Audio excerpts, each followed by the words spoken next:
여러분 훔친 고기 잡수 보셨습니까? 그 되게 맛있습니다. 지난 연말 그 목사님, 장로님들 한 20명 마산에서 식사를 했는데 음식점 가는 곳 간판을 보니까 훔친 갈비, 훔친 고기더라고요. 아이, 훔친 고기? 그 생각을 하니까 마음이 조금 보이지 않게 언짢은 마음이 있었어요. 왜 하필이면 훔친 고기냐? 근데 물론 생각을 하죠. 이게 훔쳐서 장사를 하는 것이 아니라 재미를 훔치고 맛을 훔치고 손님들의 마음을 훔쳐서 장사를 잘 해보려고 하는 그런 뜻이 있는 것, 은유적 비유를 느끼는 것 모르는 바 아닙니다. 그런데 사실 이 훔친 고기라고 하는 이 제목 하나에 마음이 이상하게 끌리는 겁니다. 왜 훔친 고기라고 그렇게 했을까? 그런데 가만히 보게 되면 이 은유적 표현이 훔친다고 하는 이 단어 하나가 우리의 마음을 무언가 작동시킨다는 것입니다. 그게 무엇입니까? 인간의 깊은 욕망, 갖고 싶어 하는 욕망, 먹고 싶어 하는 욕망, 자신의 욕망을 살짝 건드려 준다는 겁니다. 다시 말하면 훔친다는 것은 인간의 욕망의 심리입니다. 우리에게는 너무 익숙한 속담이 있습니다. 훔쳐 먹는 떡이 더 맛있다 하는 것입니다. 이제 금방 말한 사람은 많이 훔쳐 먹었을 거예요. 이 떡이 맛있다고 하는 것은 떡의 품질을 말하는 것이 아닙니다. 심지어 우리의 미각이 특별히 좋아서 그렇게 느끼는 것도 아닙니다. 이 속담은 인간 심리 상태를 정확히 꿰뚫고 있는데 하지 말라는 것, 그거 하고 싶거든요. 그렇지 않습니까? 이거 하면 안 됩니다. 금지하는 것, 그거 하고 싶거든요. 아이들 키워보면 하지 말라는 것도 이상하게 잘한단 말이에요. 그럼 부모님들이 화가 나서 그거 하지 말라 했지 않느냐? 사람들이 그런 마음을 가지고 있습니다. 그러니까 몰래 먹는 것, 이상하게 맛이 있는 것 같아요. 공짜로 먹는 것 같고 신나고, 그리고 또 들킬까 봐 예민해지고 흥분도 되고 가슴도 뛰고, 야, 이게 매력 있네, 이게 맛있네. 긴장과 불안 속에서 오히려 쾌감이 증폭되니까 훔쳐 먹는 떡이 더 맛있다는 것입니다. 실제로는 사실 평범한 떡입니다. 훔쳐 먹었다고 하는 이 상황 하나 때문에 더 달게 느껴지는 것입니다. 인간의 욕망의 왜곡이죠. 욕망은 언제나 이렇게 말합니다. 이게 더 좋아, 이게 더 달콤해. 이런 유혹이 있습니다. 기억하십시오. 달콤함은 진리의 기준이 아닙니다.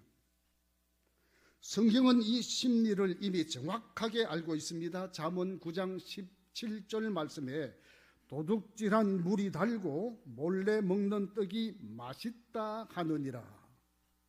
성경에 분명하게 기록을 하고 있습니다. 중요한 것은 이 말이 지혜의 말이 아니라 미련한 여인이 유혹하는 말을 기록한 것입니다. 진리가 아니라 유혹의 언어라고 하는 것입니다. 죄는 언제나 달콤하게, 죄는 언제나 우리로 하여금 더 자유롭게, 죄는 더 합리적으로 이렇게 포장을 합니다. 그래서 저와 여러분이 잘 아는 대로 창세기 3장을 보게 되면은 뱀이 하와에게도 그렇게 말했지 않습니까? 자꾸 꼬드깁니다.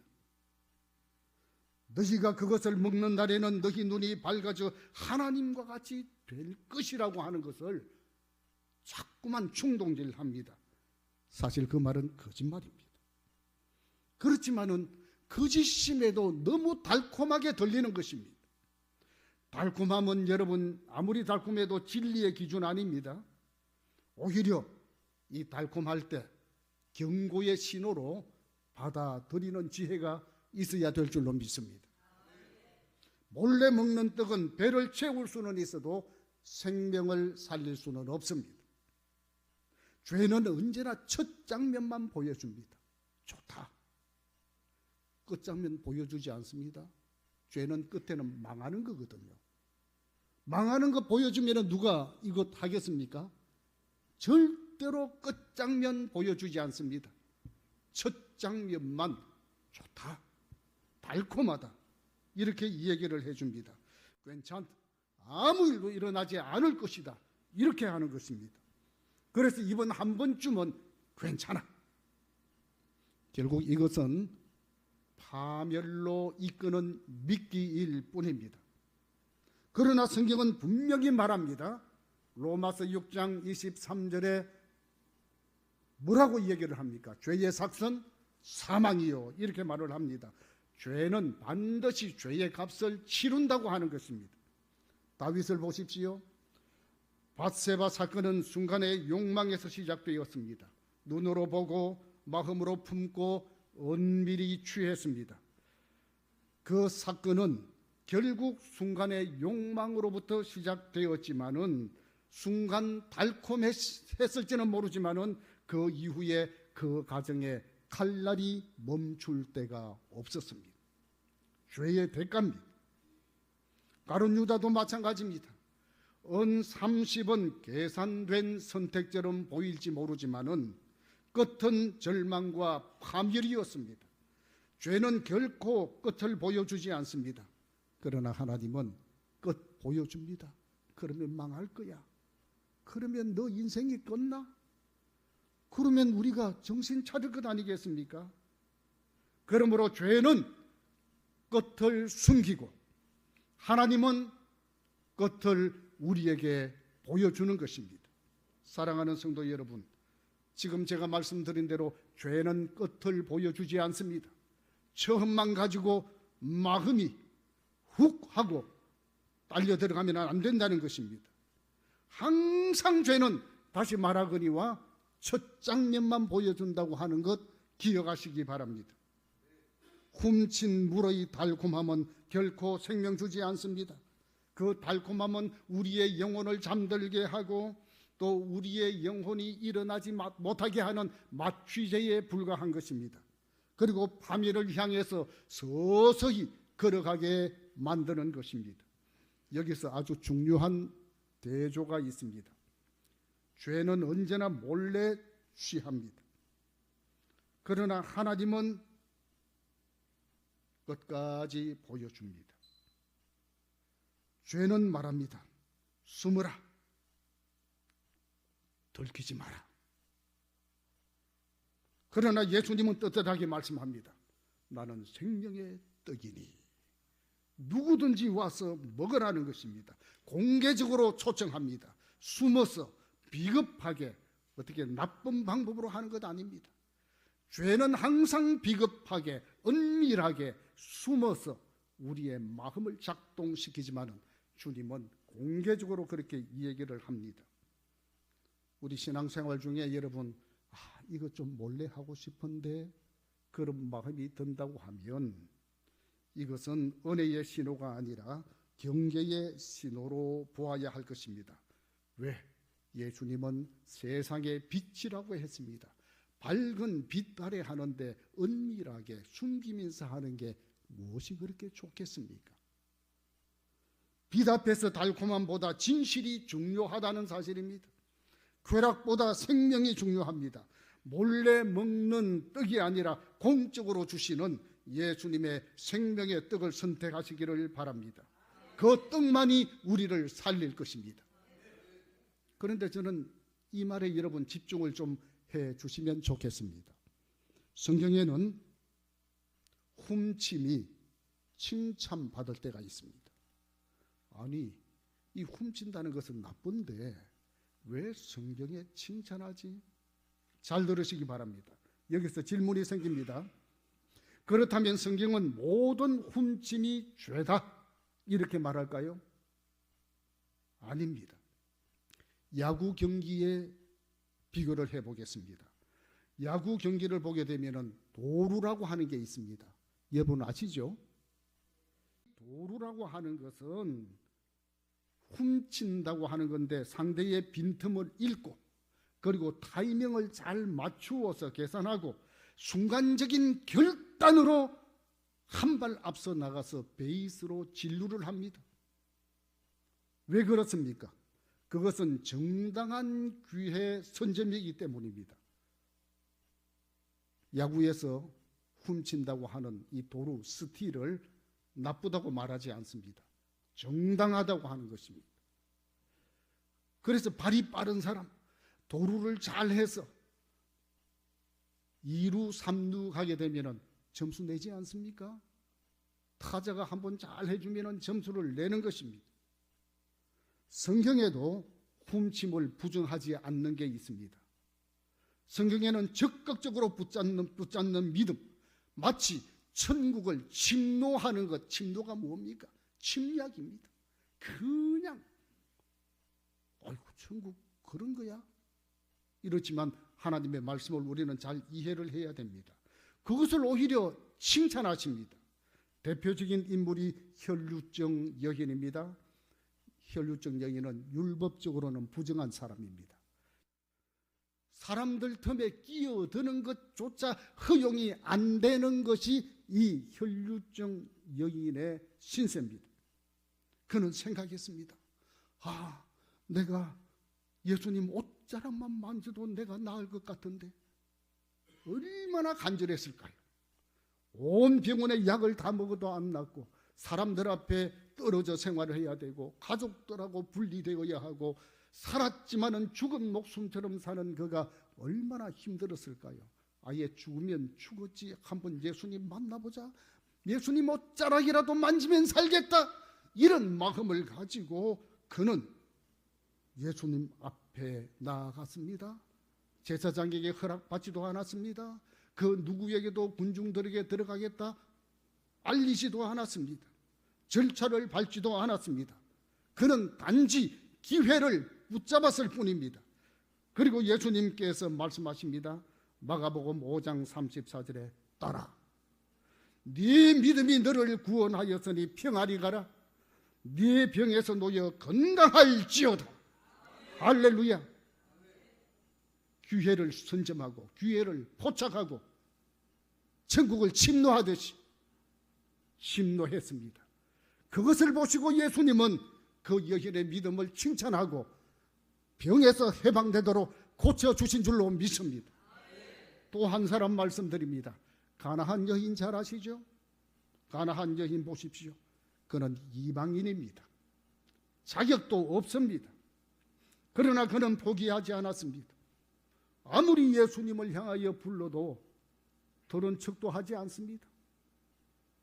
그러나 그가 개들도 제 주인의 상에서 떨어지는 부스러기를 먹나이다. 모멸 속에서 자신의 개라고 해도 좋습니다. 개도 주인의 밥상에서 떨어지는 부스러기 먹지 않습니까? 이거라도 주십시오. 간절하게 말했습니다. 이 말은 무례가 아니라 거룩한 침노였습니다. 그 결과 예수님이 여자여 네 믿음이 크도다 네 소원대로 되리라 선언하셨습니다. 사랑하는 성도 여러분, 바로 이것이 믿음의 도루인 것입니다. 규칙을 어기는 것이 아니라 세상 사람들은 잘못되었다고 말할 수 있을지 모르지만 은혜의 문이 열려 있을 때 망설이지도 않고 그냥 들어가는 겁니다. 스틸하는 것입니다. 그리고 침노하는 것입니다. 지금 용서해야 할 때, 지금 순종해야 할 때, 때를 놓치지 마시기 바랍니다.